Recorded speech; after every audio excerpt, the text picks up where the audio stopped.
Welcome back to another video. दोस्तों आज की इस वीडियो में हम ये देखेंगे कि अगर आप एज ए टीचर स्कूल में काम कर रहे हैं तो फिर बच्चों की जो नोट बुक्स हैं उनको कैसे बेहतर किया जा सकता है और उनके जो होमवर्क है उसको आप कैसे चेक करेंगे और उसमें कैसे जो है इम्प्रूवमेंट लाई जा सकती है। ये एक शॉर्ट वीडियो है। अगर इस टॉपिक पे आप दिलचस्पी रखते हैं तो हमें कमेंट्स ज़रूर कीजिएगा ताकि एक मुकम्मल वीडियो आपके साथ शेयर की जाए।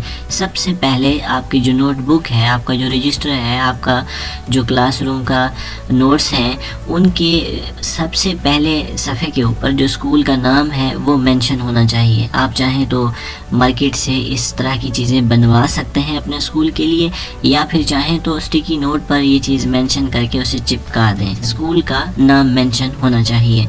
क्लास वर्क है, होमवर्क है, बच्चा जो कर रहा है उसे बारहा कहें कि वो नीट एंड क्लीन हो, ना सिर्फ उसका वर्क बल्कि जो रजिस्टर है, जो नोटबुक है, उसकी कंडीशन भी बेहतर हो। तो कंडीशन कैसे बेहतर होगी? आप उस पर प्लास्टिक कवर लगा सकते हैं ताकि जो नोट्स हैं ना सिर्फ उनकी जो लाइफ है वो बेहतर होगी बल्कि आपकी प्रेजेंटेशन, फिज़िकल प्रेजेंटेशन भी बेहतर होगी। और ये चीज़ आगे चल के यूनिवर्सिटी लेवल पर बच्चों के अंदर इनबिल्ट हो जाती है और उनकी प्रेजेंटेशन स्किल्स में इम्प्रूवमेंट लाती है। आप कोशिश करें कि बच्चे का जो होम वर्क है और उसका जो क्लास वर्क है, इन दोनों के लिए सेपरेट नोट्स बुक्स बनवाएं, अलग अलग हो, ताकि बच्चा अपने घर का काम अलग बुक पे मेंटेन कर रहा है और क्लास के अंदर जो एक्टिविटी वो कर रहा है वो अलग होनी चाहिए। कोशिश करें कि आपकी नोट्स बुक्स का, आपकी कॉपी का कोई सफ़ा खाली ना हो। हर सफ़े पे जो है आप कोई ना कोई एक्टिविटी परफॉर्म करें ताकि चीज़ें जो है वो ज़ाय होने से बच सकें और मैक्सिमम यूज़ में आ सकें।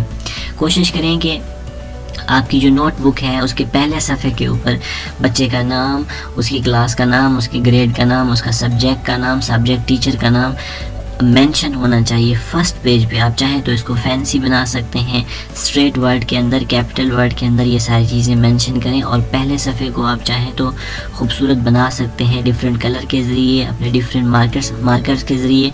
और ये कोशिश करें कि आपकी जो नोट्स बुक है उसके हर पेज के ऊपर पेज नंबर अलॉट होना चाहिए। ये चीज़ काफ़ी इम्प्रूवमेंट लाएगी आपके वर्क के अंदर।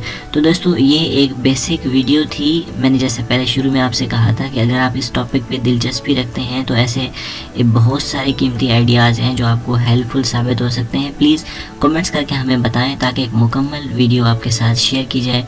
अच्छी लगे वीडियो तो लाइक कीजिएगा, दोस्तों के साथ शेयर कीजिएगा। Thanks for watching, stay tuned.